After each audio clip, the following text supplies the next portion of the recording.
பல்வேறு இட்லிகள், அது மல்லிப்பூ இட்லி, இளநீர் இட்லி, தட்டு இட்லி, புதினா இட்லி, பீஸா இட்லி, ராகி இட்லி, கம்பு இட்லி, சோளம் இட்லி, சிறுதானி இட்லி, முளைகட்டிய பயிர் வகை இட்லி, ஆரஞ்சு இட்லி, ஆப்பிள் இட்லி, சாத்துக்குடி இட்லின்னு நிறைய வகையான இட்லி.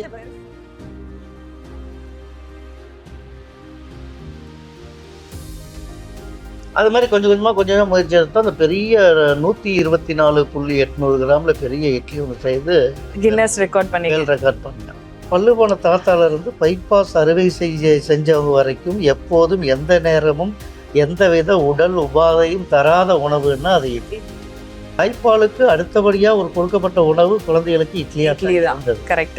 பர்த்டேக்கு பீட்சா கேட்டாங்க அப்படின்ட்டு நீங்க இட்லியவே பீட்சாவா மாத்திருக்கீங்க. சோ அதுதான் உங்களோட ஆரம்பமா இருந்துச்சு. அதுக்கு அது குமிழ் மாதிரி மேல இருக்கும் இட்லி. ஆமா, அதை குப்பரை போட்டு மட்டை மரம் போட்டு தட்டை வச்சு வேக வச்சு பீட்சா இட்லி செஞ்சுட்டு கொடுத்தேன். மறுநாள் என்னோட எண்ணுக்கு தொலைபேசியில கூப்பிட்டாரு. இனியவன், என்ன அற்புதமான வடிவங்கள், என்ன சுவை, அப்பப்பா, இட்லிக்கு நிகர் இனியவன் தான், பலருக்கும் கொடுத்து பகிர்ந்து கொடுத்து நானும் சாப்பிட்டேன்னு ஒரு பெரிய கவிதையாவே பொருளை சொன்னாரு. இனியவன், பாருங்கள், உங்களோடு ஒரு புகைப்படம் எடுக்கிறேன். ஐயா, பாதையை உருவாக்குங்க, கடினமா உழைங்க, லைஃப்ல ஜெயிக்கிறதுக்கு எல்லாராலையும் முடியும். இன்ஸ்டாகிராம் ஓபன் பண்ணாலே pan cake, மாச்சா smoothie, avocado டோஸ்ட்னு குயிக்கான breakfast option நிறைய நமக்கு காமிச்சாலும் ஒரு கம்ஃபர்டான ஃபுட் வேணும் அப்படின்னா சுட சுட 2 இட்லி சூடா சாம்பார் சட்னி வச்சு அதை சாப்பிட்றப்ப ஒரு மன திருப்தி இருக்குல்ல, அதுக்கு எதுவுமே ஈக்குவல் கிடையாது. ஈவன் நம்ம ஊர்ல எல்லாம் அம்மாக்கள் குழந்தைங்களுக்கு கொடுக்கக்கூடிய முதல் உணவு பாத்தீங்கன்னா இட்லியா தான் இருக்கும். வேர்ல்ட்ஸ் ஹெல்தியஸ்ட் பிரேக்ஃபாஸ்ட் என்ன அப்படின்னா இட்லி தான். அந்த இட்லியை என்னோட பிராண்டா மாத்தி இன்னைக்கு உலகம் ஃபுல்லா வேர்ல்ட் இட்லி டே கொண்டாட வச்ச ஒரு நபரை தான் நம்ம இன்னைக்கு சந்திக்க போறோம். We are at idli Iniyavan restaurant. Tamil bus நேயர்களுக்கு வணக்கம்.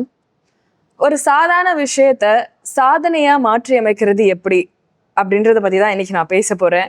ஏன்னா நான் வந்திருக்கக்கூடிய இடம் இனியவன் இட்லி ரெஸ்டாரண்ட். அண்ட் நம்ம கூட டாக்டர் இனியவன் அவர்கள் தான் இன்னைக்கு இணைந்திருக்கிறார். சார் வணக்கம்.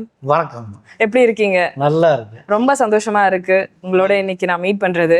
எனக்கு பெரிய மகிழ்ச்சிமா.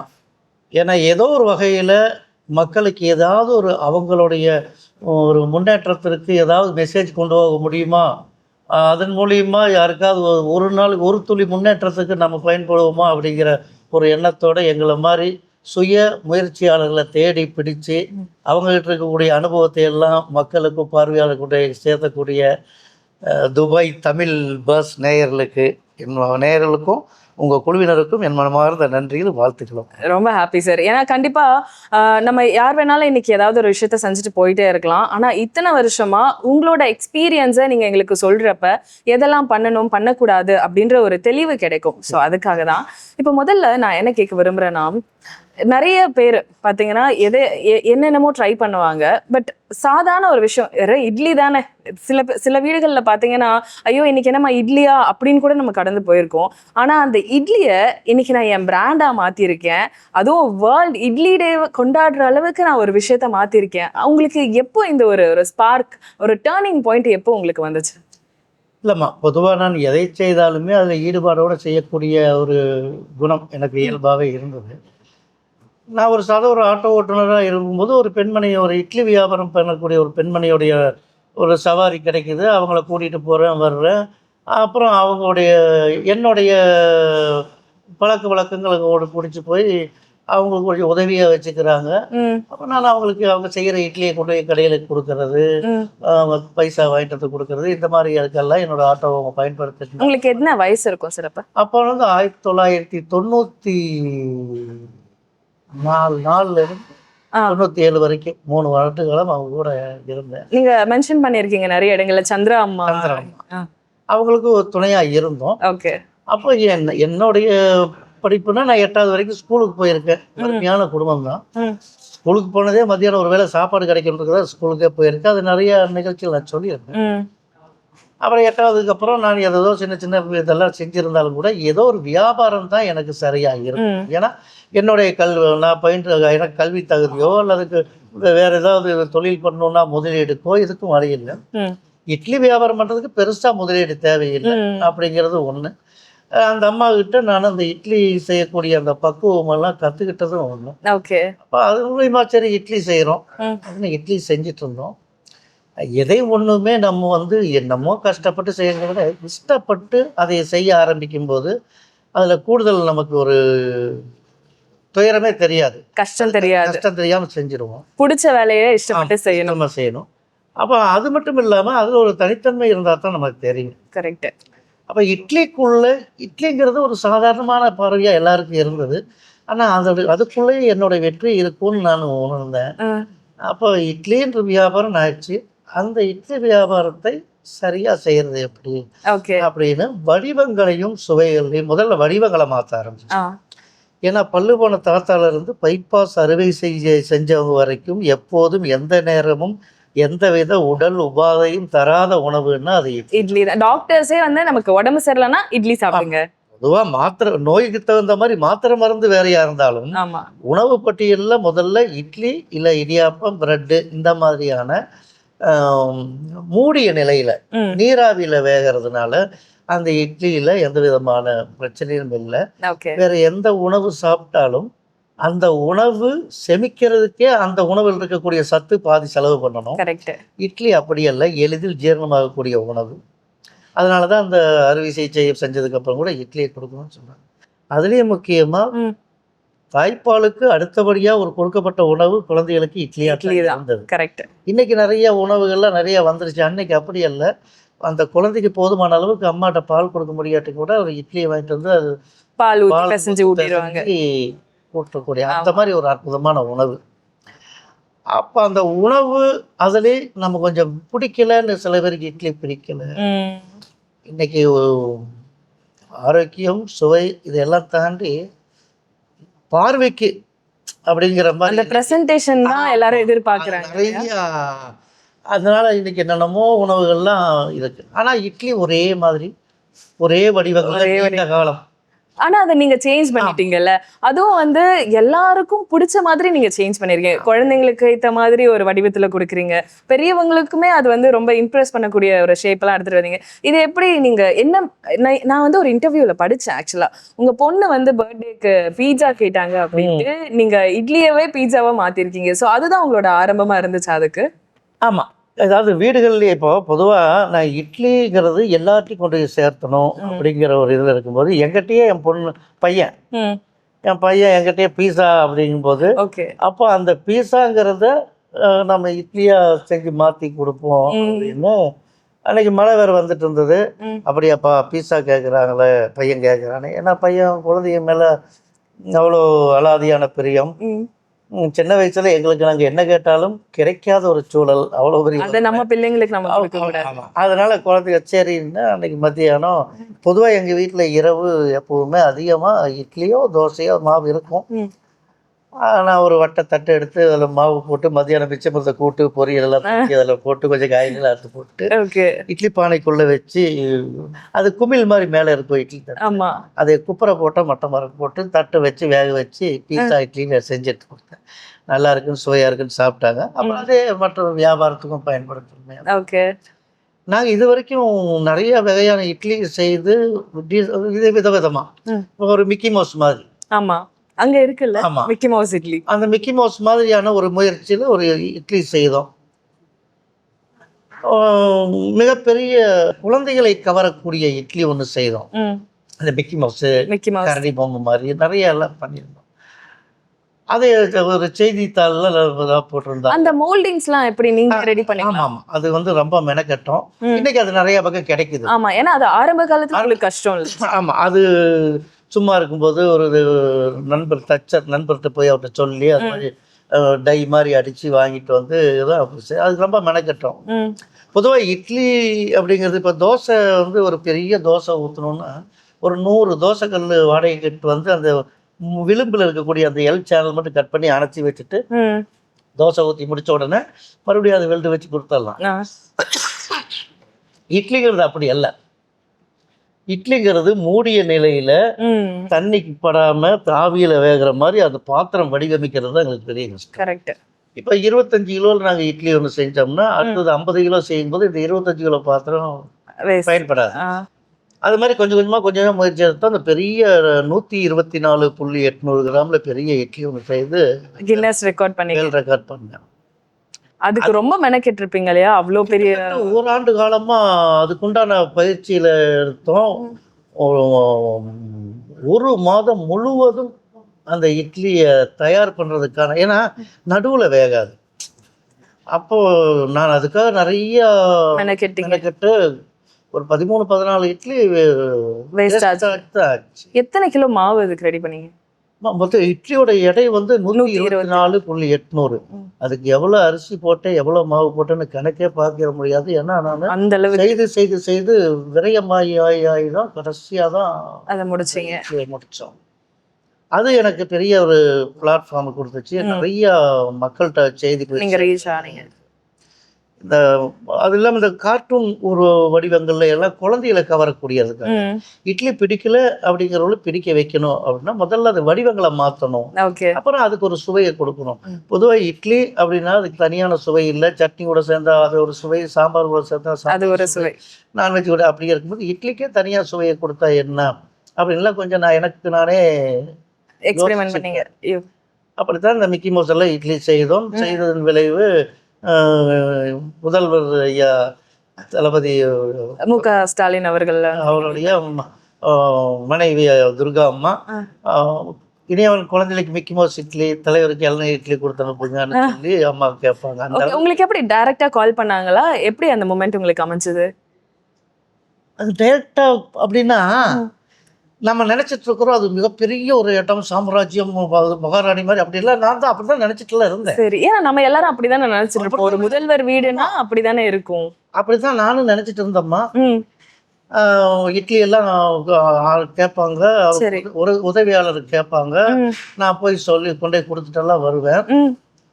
அண்ணா அறிவாலயத்தில் ஒரு திருமண நிகழ்ச்சி, தளபதியோட உறவு முறை திருமணம். அதுக்கு 2 பேரும் வந்திருக்காங்க, தளபதியும் துர்காமா வந்திருக்காங்க.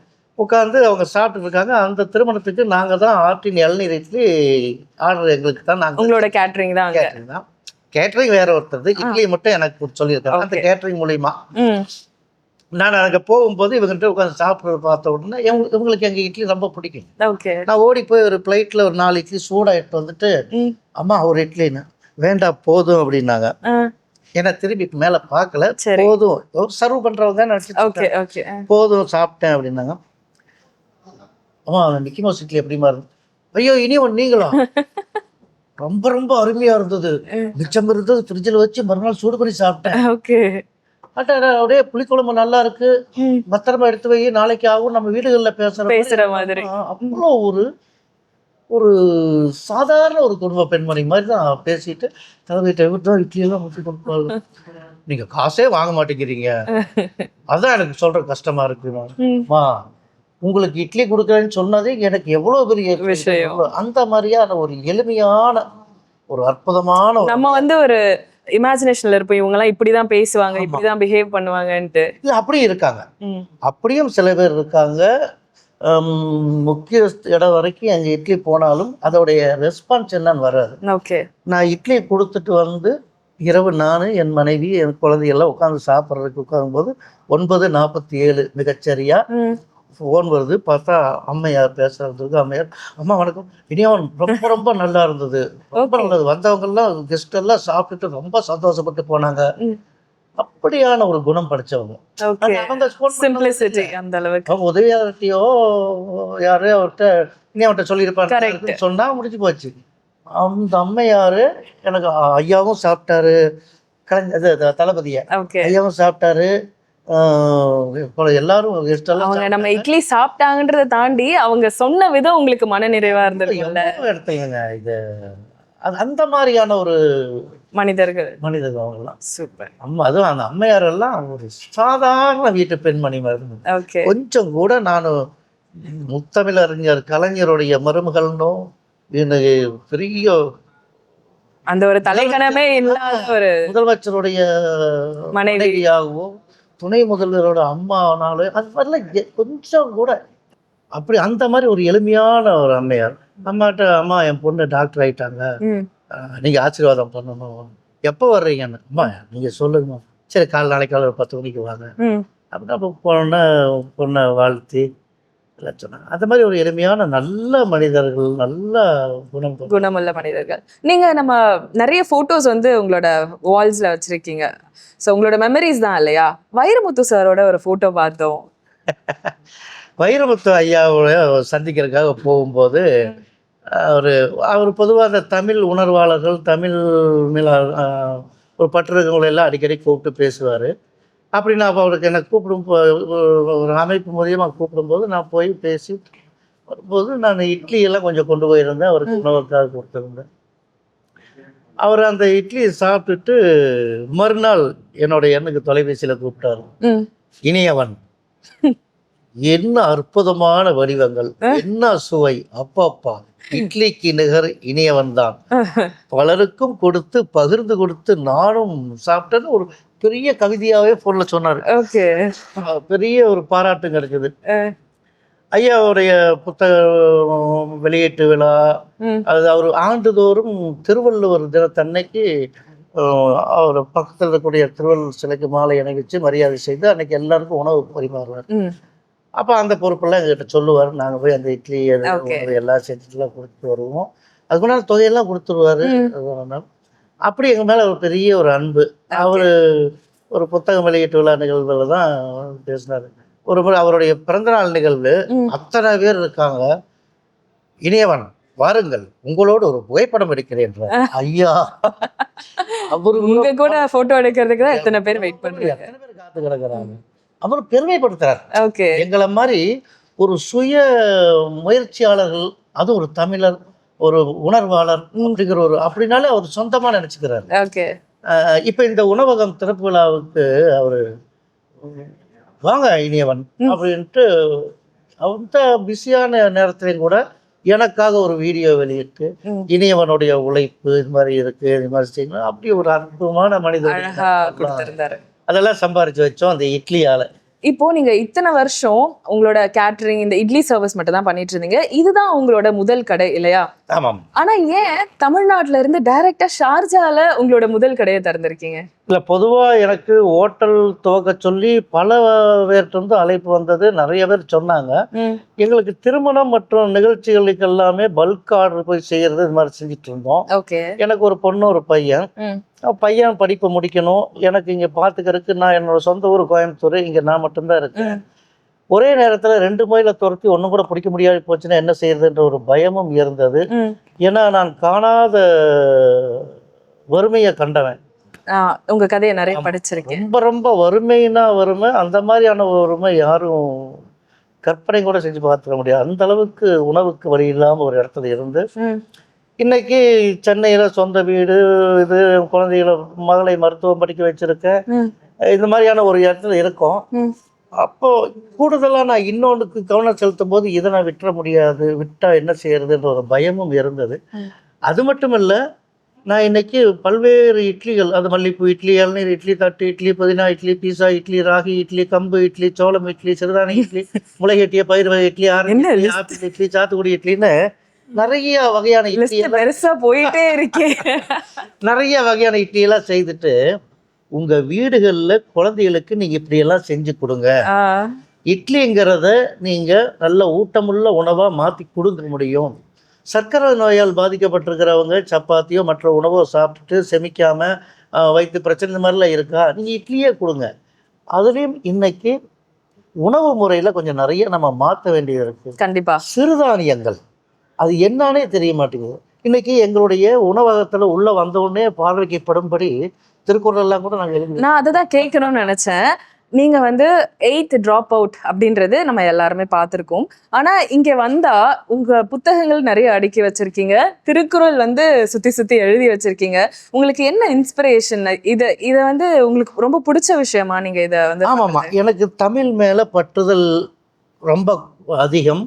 நீங்க பேசும்போதே அது தெரியுது. திருவள்ளுவர் மாதிரியான ஒரு அந்த மறை தான் நான் பெருசா மதிக்கிறோம். எனக்கு 2001ஆம் ஆண்டு திருமணம் நடந்தது. திருமண தேதி ஜனவரி 15, திருவள்ளுவர் பிறந்தநாள் அன்னைக்கு தான் திருமணமே பண்ணேன். ஓகே. திருமணத்துக்கு வந்தவங்க கிட்ட பரிசு பொருளோ பணமோ வேண்டாம், உங்க ரத்தத்தை தானமா கொடுங்கன்னு அறிவிச்சு ஆ, என்னோட திருமணத்துக்கு 48 பேர் ரத்தத்தை தான் பொய்யா கொடுத்துட்டு போனாங்க. இது ஆக்சுவலி ரொம்ப புதுசா இருக்கு இந்த விஷயம். திருமணத்துக்கு முன்றைய நாள் இரவு கோயம்புத்தூர்ல துடியலூர் தாண்டி என்ஜிஓ காலனி, ம். என்ஜிஓ காலனியில் இருக்கக்கூடிய ஆதரவற்ற குழந்தையோட இரவு டின்னர். ஓகே. மறுநாள் காலையில் இந்த மாதிரி ரத்த தானத்தோட ஒரு திருமணம். இப்படித்தான் திருவள்ளூர் மேலே எனக்கு பற்று ஜாஸ்தி. அதனால இன்னொன்று, வைரமுத்து ஐயா வந்து எனக்கு ஒரு பாராட்டி இந்த திருமண மண்டபம் அது இந்த உணவகத்துக்காக பெரியதாக போட்டார். ஆமா. அவருக்கு ஒரு நன்றி தெரிவிக்கும் போது தான். ஆனால் அவர் குரலுக்கு வள்ளுவர் மறையும் வள்ளுவர் மறையும் வைரமுத்து உரையும் புத்தகம் கூட எழுதியிருந்தார் இப்போ. ஓ, ஓகே. அப்போ அவர் மகிழ்ச்சி அடைவார். ம். அதனாலையும் இந்த திருக்குறள்ல நிறைய புதுசு புதுசா நான் யோசிக்கிறீங்கல்ல. உங்களோட அந்த தாட்ஸ், உங்களோட அந்த ப்ராசஸிங்கே வந்து ரொம்ப டிஃப்ரெண்டா இருக்கு.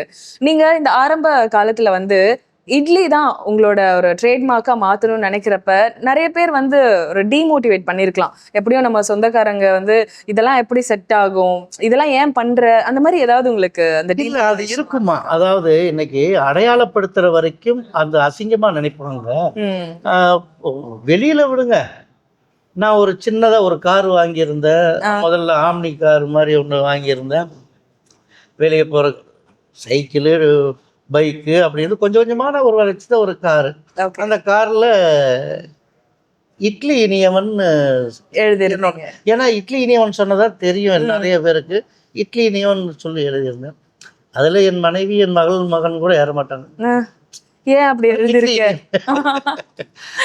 இனியவன் சொன்னா ஓகே, பட்ட பேர் வச்சு கூப்பிடுறது என்ன ஒண்ணு அப்படிங்கிற மாதிரியா இருந்தது. இன்னைக்கு அதுவே மிகப்பெரிய ஒரு அடையாளமா எனக்கு மாறி இருக்கு. இன்னைக்கு அத பிராண்டா நீங்க துபாயில உருவாக்கி இருக்கீங்க. அது வந்து இன்னைக்கு எல்லாருமே ஒரு காலத்துல அதை இதா நினைச்சாலும் கூட இன்னைக்கு அது ஒரு பெருமையா நினைக்கிறேன். எனக்கு அமெரிக்கா யூனிவர்சிட்டி டாக்டர் பட்டம் கொடுத்துருக்காங்க. நிறைய உலக சாதனை ரெக்கார்ட்ஸ் நிறைய பண்ணிருக்கீங்க. கூட நான் என் பேருக்கு முன்னாடி டாக்டர்னோ அதில் வேற இதெல்லாம் போட்டுக்கிறது இல்லை. இட்லி இனியவன் அதுதான் என்னை வந்து என்னுடைய வறுமையை போக்குனது, எங்கள் குடும்ப வறுமையை போக்குனது. இன்னைக்கு எனக்கு நல்லா இருக்கணும்னா அந்த இட்லி தான். அந்த இட்லியை நான் போட்டதில் என்னை பெருமையாக தான் நினச்சிட்டு போட்டேன். அன்னைக்கு சொன்னது வேற, இன்னைக்கு அதை மாற்றி அமைச்சிட்டீங்கல்ல.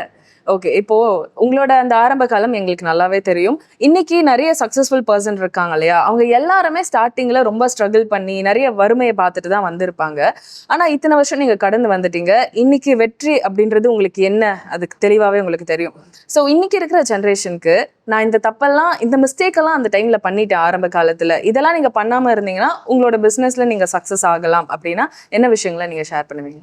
இல்லை, பொதுவாக வெற்றி அடைஞ்சதுக்கு அப்புறம் தான் முகம் வெளியே தெரியும். தோல்விங்கிறது தெரியாது. ஆனால் தோல்வி அடைஞ்சிட்டோன்னு சொல்லி துவண்டு போய் உட்காராம, நானும் கூட சில நேரங்களில் மிகப்பெரிய துயரத்தை எல்லாம் சந்திக்கும் போது கூட எல்லாம் எனக்கு ஒரு கவிதை ஞாபகத்துக்கு வரும்.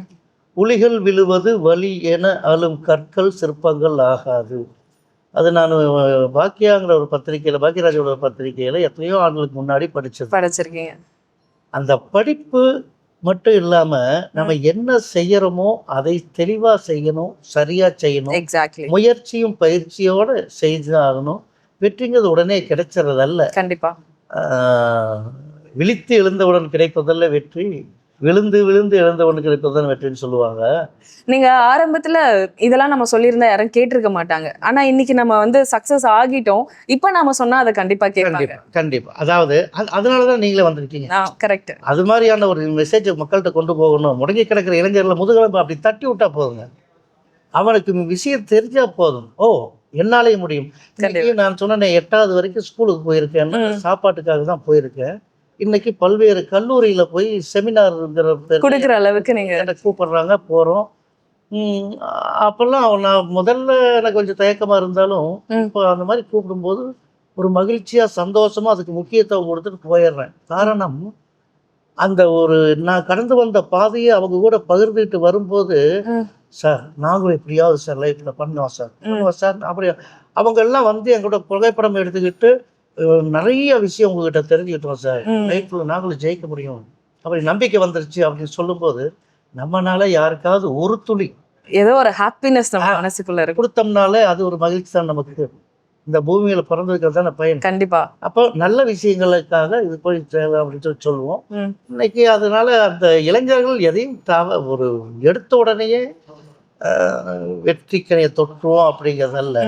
அதுக்குண்டான முயற்சியும் பயிற்சியும் மட்டும் இல்லாமல் அந்த பாதையை உருவாக்குங்க, கடினமாக உழைங்க. லைஃப்பில் ஜெயிக்கிறதுக்கு எல்லாராலையும் முடியும், எல்லாராலையும் முடியும். இன்னைக்கு பார்த்தீங்கன்னா வீட்டில் செடி வைக்கிறோம், மரம் வைக்கிறோம், அதுக்கு உரம் போடுறோம், எல்லாம் போடுறோம், பட்டு போயிடுது 1 2. ஆனால் மண் இல்லாத இடத்துல பில்டிங் மேலே, மரத்துக்கு மேலே, மலைக்கு மேலே எல்லாம் காக்கா எச்சல் போடுது, அதில் கூட முளைச்சி வருது, குட்டி குட்டி செடி முளைச்சி வருது. அது நல்ல மண்ணில் இருந்து இன்னும் பிரம்மாண்டமாக வந்திருக்கும். ஆக எல்லாம் நம்மளை சுற்றிட்டு உரமாக தான் இருக்கு. நல்லா வரணும்னா விதைக்குள்ள முளைக்கும் தன்மைன்னு ஒன்று இருக்கணும். கண்டிப்பா. அது வெளியில இல்லை, நமக்குள்ளதான் இருக்கு. நமக்குள்ள இருக்கிற அந்த முளைக்கும் தன்மையை ஷார்ப்பாக்கிட்டோம்னா நம்ம எங்க தூக்கி போட்டாலும் வளருவோம். அந்த ஒரு எண்ணமும் வைராக்கியமும் அந்த ஒரு இது என்னால முடியும்ன்ற தன்னம்பிக்கையோட நீங்க செய்யுங்க. லைஃப்ல உங்களுக்கான இடம் காத்துட்டு தான் இருக்கு. சூப்பரா சொன்னீங்க. ஏன்னா இது எல்லாருக்குமே தேவை. நமக்குள்ள என்ன இருக்குன்றதே நிறைய பேருக்கு தெரியாம போயிடும். நீங்க இத்தனை வருஷமா இந்த கேட்டரிங் சர்வீஸ் பண்ணும்போது ஏதாவது ஒரு கஸ்டமர் ஒரு நார்மலாவே வச்சுப்போம். ஏன்னா இப்போ இட்லி கடைன்னு ஒரு படம் இருக்கு சரியா, அதுல வந்து பாத்தீங்கன்னா தனுஷ் நிறைய எஃபர்ட் போட்டு டெய்லி இட்லி செய்வாரு. அந்த ஒருத்தரை அவரால் சாட்டிஸ்ஃபை பண்ணவே முடியாது. அவர் டெய்லியும் சாப்பிட்டுட்டு நல்லா இருக்கு அப்படின்னு தான் சொல்லுவாரு, சாட்டிஸ்ஃபை ஆக மாட்டார். ஒரு நாள் எமோஷன் ஆகி சூப்பரா இருக்குன்னு சொல்றப்ப அவர் வந்து பயங்கர ஹாப்பி ஆவார். அந்த மாதிரி உங்களுக்கு ஒரு மொமெண்ட் அமைஞ்சிருக்கும்ல, ஸ்டார்டிங்ல பயங்கர ஹாப்பியா ஆயிருக்கும் யாராவது ஒருத்தரோட ஃபீட்பேக், அது ஏதாவது உங்களுக்கு ஞாபகம் இருக்கா? நிறைய. அது ஒரு நிகழ்வு, ஒரு திருமண நிகழ்ச்சியில் எங்கள் இட்லி பரிமாறிட்டு எல்லாம் முடிச்சிட்டோம். ஒரு பொண்ணு வயசு 21 சொன்னாங்க. பார்க்கறதுக்கு ஒரு சினிமா ஆக்டர்ஸ் மாதிரியே இருந்தாங்க, அவ்வளோ அழகா இருந்தாங்க. வந்து நீங்கள் தான் இட்லி மாஸ்டர்? ஆமாம். நான் என் வயசை யார்ட்டையுமே சொன்னதில்லை. ஓகே. எனக்கு 21 வயசு ஆகுது. இது வரைக்கும் இட்லினாலே எனக்கு பிடிக்காது, இட்லியே வேண்டான்னு சொல்லிட்டு இருந்தேன் நான். இன்னைக்கு கம்பல் பண்ணி அவங்க சாப்பிட சொன்னாங்க, மறுபடியும் இன்னொன்று வாங்கி சாப்பிட்டேன். அவ்வளோ அருமையா இருக்குன்னு பாராட்டி. அது எதுக்காக சொல்றேன்னா, பெண்கள் கூடுதல் வயதை சொல்ல மாட்டாங்க. ஆமா. அந்த வாழன்றி என்னை வந்து கிச்சன்ல வந்து என்னை கூப்பிட்டுட்டு அந்த பொண்ணை இந்த மாதிரி சொல்லிட்டு போறது எனக்கு ஒரு பெரிய அது ஒரு திடீர்னு ஒரு மாதிரி. ஓ அப்படின்னு. அப்போ இன்னும் கூடுதல் கவனத்தோட செய்யணும். நிறைய பேர் பாராட்டி இருக்கு, நிறைய பேருக்கு. ஐயா முத்தமிழ் அறிஞர் கலைஞர் ஐயா எங்க இட்லி சாப்பிட்டுட்டு ரொம்ப ரொம்ப நல்லா இருக்குன்னு சொன்னாரு.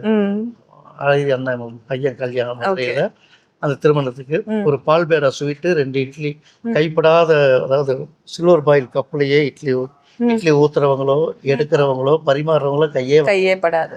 அவங்க எடுத்து அப்படி கப்பு கமுத்திட்டு அந்த இட்லி அவங்க அந்த மாதிரி தான் செஞ்சு கொடுக்கும். அவ்வளோ பாராட்டினாரு. இது மாதிரி நிறைய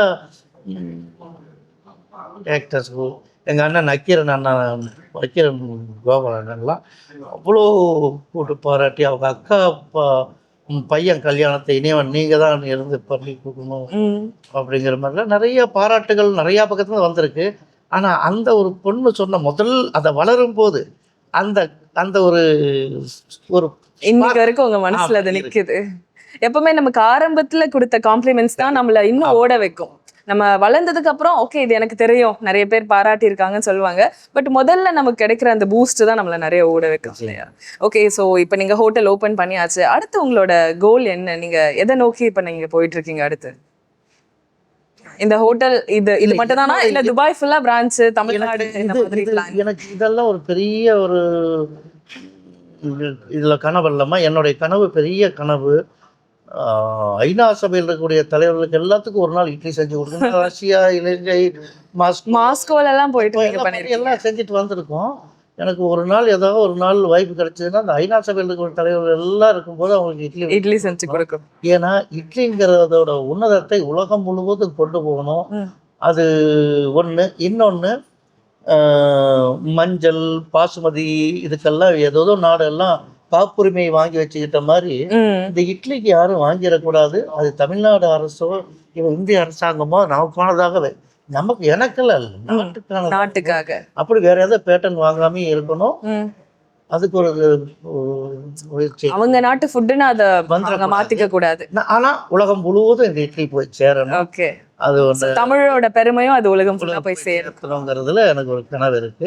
எனக்கு ரெஸ்டாரண்ட் அப்படிங்கிறது அதான் இது வரைக்கும் நான் நீங்க உங்க வீடுகளிலே நீங்க செஞ்சு இப்படிலாம் செஞ்சு சாப்பிடுங்க நிறைய டிப்ஸ் சொல்லியிருந்தாலும் நிறைய பேர் நீங்க ஏன் ஒரு உணவகம் திறக்கக்கூடாதுன்னு சொல்லிட்டு இருந்தாங்க. அதுக்குண்டான முயற்சியில இருந்தோம். அப்போ இன்னைக்கு என் தம்பி மற்றும் துபாயில் இருக்கக்கூடிய தொழில் அதிபர் கனகராஜ் ராமர் என்ற நண்பர் அவங்கெல்லாம் வந்து என்னை தேடி வந்து இது மாதிரி நம்ம பண்ணணும், ஒரு ஷார்ஜாவில் பண்ணுறதுக்கு துபாயிலையோ ஷார்ஜாலையோ பண்ணுறதுக்கு உண்டான எல்லா கட்டமைப்பையும் நான் உருவாக்குறேன் அப்படின்னு சொல்லி சொன்னோடனே சரி நம்ம ஒன்று செஞ்சு பார்ப்போம் அப்படின்னு சொல்லி ஆரம்பிச்சிருக்கோம். இது மேற்படி நிறைய கிளைகளை உருவாக்கி நிறைய பேருக்கு வேலை வாய்ப்பு கொடுத்த மாதிரி இருக்கும், நிறைய பேருக்கு நல்ல உணவு கொடுத்த மாதிரியா இருக்கும். ரெண்டாவது சிறுதானியங்களை அதிக அளவு எங்கள் உணவுகளை கொண்டு வந்து மக்கள்கிட்ட போய் சேர்த்தணுங்கிற எண்ணத்தோடையும் இருக்கும். நிச்சயமா சிறுக சிறுக அதை செய்வோம். இப்போ 2400க்கு மேற்பட்ட வெரைட்டிஸை வந்து நீங்க ஆல்ரெடி ரெடி பண்ணிட்டீங்க. இன்னும் ஏதாவது ட்ரை பண்ண போறீங்களா? இந்த ஐடியாஸ்லாம் இருக்கா? முதல்ல ஒரு 200 வகையான இட்லியை செய்தேன். அதுக்கப்புறம் 1000 வகையான இட்லியை செய்தேன். யாராவது ஒருத்தர் 1500ன்னு யாராவது முயற்சிச்சாங்கன்னா நம்ம 2000 செய்யலாம்னு எதிர்பார்த்து யாரும் பண்ணல. நீங்களே நானே 2000 செய்தேன். அதுக்கப்புறம் 2547 வகையான இட்லி செய்து. இந்த நம்பர்ஸ் பாக்குறப்ப நமக்கு சிம்பிளா இருக்கு, ஆனா அது யோசிங்கல 2000 வெரைட்டி எப்படி யோசிச்சிங்க? ஒரு நாளைக்கு வந்து 4 வகை செய்யலானாலே அவ்வளோ கன்ஃபியூஷன் இருக்கும் வீட்டில். 2000 வகையான இட்லி எல்லாம் நீங்க எப்படி அதெல்லாம் யோசிச்சீங்கன்னு எனக்கு தெரியல. இல்லை அதான் அதுக்கான மெனக்கெடுதல்மா. முதல்ல 20 வகையான இட்லி செஞ்சோம், அப்புறம் 200 வகையான இட்லி செய்தோம். கீரைகளில் என்னென்ன கீரை இருக்கு அது பட்டியலிடு, பழங்கள்ல என்ன இருக்கு அது ஒரு பட்டியலிடு, காய்கறிகள்ல என்ன இருக்கு பட்டியலிடு, தானியங்கள்ல என்ன இருக்கு இதெல்லாம் பட்டியலிட்டு அப்படியே செஞ்சோம். இப்போ அந்த மார்ச் 30 உலக இட்லி தினமா உங்களோட பிறந்த நாள் தான் வச்சிருந்தாங்க. இந்த கடந்த மார்ச் 29ஆம் தேதி இட்லி எல்லாம் செஞ்சிட்டு இருக்கீங்க, இட்லிக்கு தொட்டுக்கிறதுக்கு என்ன செய்ய போறீங்கன்னு அப்படி சொல்லிட்டு கேட்டாங்க. சரி அப்படின்ட்டு 100 வகை, ஒரு நிமிடத்தில் 100 வகையான சட்னி செய்து கொள்ற கடவுள் பண்ணேன். 100 வகையான சட்னி. அதாவது இந்த வருஷம் பண்ணியிருக்கேன். இந்த வருஷம் மார்ச் 30 உலக இட்லி தினத்தை முன்னிட்டும் 18 மகளிர் தினத்தை முன்னிட்டும் சென்னை மாதாவரம் ரேடியன் அப்பார்ட்மெண்ட்னு பெரிய அப்பார்ட்மெண்ட் இருக்கு. அந்த அப்பார்ட்மெண்ட்ல 100 பேர் 100 வகையான சட்னியை செய்து ஒரு ரெக்கார்டு ஒன்று பண்ணோம். அது மாதிரி எதையாவது ஒன்று செய்து அந்த இட்லிங்கிறத உன்னதத்தை மக்கள்கிட்ட கொண்டு போய் சேர்த்தணும் அப்படின்றதுக்காக ஒவ்வொரு ஆண்டும் ஒவ்வொன்று இதை பண்ணிட்டு. கண்டிப்பாக sir. And thank you so much. இவ்வளோ நேரம் நீங்கள் பொறுமையாக ஆன்சர் பண்ணீங்க. அண்ட் உங்களோட எக்ஸ்பீரியன்ஸில் நிறைய விஷயங்கள் இருக்குது. அண்ட் நிறைய பேருக்கு அது கண்டிப்பாக மோட்டிவேட்டடாக இருக்கும் அப்படின்னு நாங்கள் நம்புகிறோம். ரொம்ப நன்றி. இவ்வளோ அழகாக நீங்கள் மகிழ்ச்சி. கடல் கடந்து வந்த எண்ணெய் எப்படியோ கண்டுபிடிச்சி இந்த பார்வையாளரை கொண்டு சேர்த்துன துபாய் தமிழ் பஸ் உங்களுக்கும் என்னோட மனமார்ந்த நன்றி.